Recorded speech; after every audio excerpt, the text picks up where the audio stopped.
আর এভাবে র্যান্ডম পড়াশোনা হওয়ার ফলে আমাদের ব্রেইন মানে বিক্ষিপ্তভাবে তথ্যগুলোকে অনেক ভালো মনে রাখতে পারবে। ঠিক আছে? দেখা যাচ্ছে যে একটা আমার আ আমি একটা হচ্ছে রবার্ট ফ্রস্ট থেকে কোয়েশ্চেন বললাম, একটা আমি শেক্সপিয়র থেকে। তো এই যে উল্টাপাল্টা হয়ে যাচ্ছে এবং কি বিভিন্ন অ্যাঙ্গেল থেকে জিনিসগুলো পড়ার কারণে ব্রেইন অনেক ভালো মনে রাখতে পারবে। ঠিক আছে? তাহলে এইভাবে উম মানে আমার রিভিশনটা করতে হবে সাবজেক্টিভ এর ক্ষেত্রে। কথা ক্লিয়ার? এবং কি ওই যে তখন আবার যখন তুমি এভাবে মডেল টেস্ট থেকে সাবজেক্টিভটা দেখতেছো, তোমার যে জিনিসটা মনে থাকতেছে না, এটা চাইলে তুমি তোমার ওই যে প্যাট যেটা বললাম রিভিশনের জন্য হাই ভোল্টেজ, ওখানে তুমি লিখে রাখতে পারো। অনেকে টপিক লিখে রাখে, অনেকে পৃষ্ঠা নাম্বার লিখে রাখে। তুমি যেটাই লিখে রাখো না কেন লিখে রাখো। যে পরীক্ষার আগে আমার যে ৪৮ ঘন্টা আছে, এটা খুব ইম্পোর্টেন্ট। ওই সময় আমাকে রিভিশন দিয়ে যাইতে হবে। আর সাবজেক্টিভটা রিভিশন দিতে হবে এই ওয়েতে। সেটা হচ্ছে মডেল টেস্ট থেকে। তুমি নিজে চিন্তা করো, একটা মডেল টেস্টে ধরো যেকোনো একটা অদিতি বা যেকোনো একটা মডেল টেস্টে ৪০টা মডেল টেস্ট আছে। তো ৪০টা মানে লিটারেচার ধরো আমার আছে ১৫টা। ঠিক আছে? তো ৪০ দিয়ে ১৫ কে গুণ দাও। ৬০০টা এমসিকিউ আমার পড়া হচ্ছে। ৬০০। তো ৬০০ এমসিকিউ পড়া মানে শুধু ৬০০টা এমসিকিউ না। ৬০০টা টপিক এবং কোনগুলো টপিক যেগুলো ইম্পোর্টেন্ট টপিক। মডেল টেস্টগুলো কিন্তু ওইভাবে ডিজাইন করা। উনারা সবসময় ইম্পোর্টেন্ট টপিকগুলোকেই বাছাই করে আরকি। তো তাহলে বইটা আমার কত দিক থেকে রিভিশনটা হয়ে যাচ্ছে। তো এইজন্য আমি বারবার করে বলি যে মানে রিভিশন কয়েক অ্যাঙ্গেলে করতে হয়। কয়েক অ্যাঙ্গেলে। একটা হচ্ছে কি টপিক ধরে। একটা হচ্ছে জব সলিউশন থেকে। এই যে মানে তুমি যখন জব সলিউশন পড়বা তখন জব সলিউশনের সব টপিকগুলো কভার করতেছে। তো এখন তো আর জব সলিউশন পড়ার সময় নেই।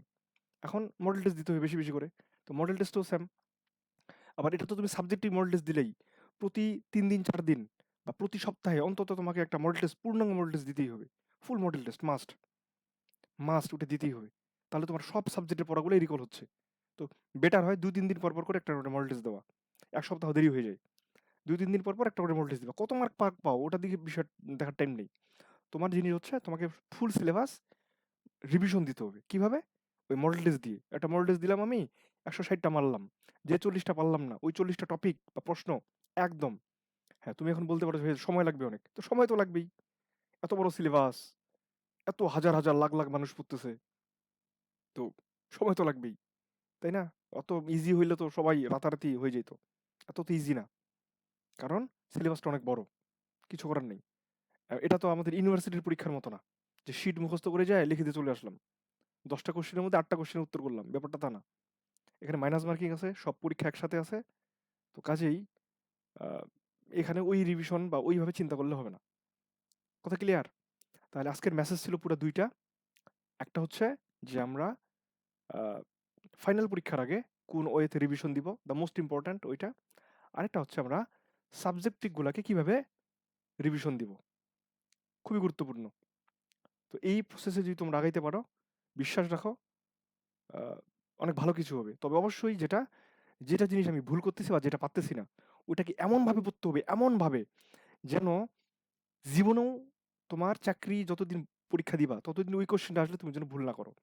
কিন্তু যদি তুমি একই কোয়েশ্চেন আবার বারবার ভুল করো, তাহলে তো পরীক্ষা দেওয়ার আর মানে এখানে কোনো গ্রহণযোগ্যতাই থাকলো না।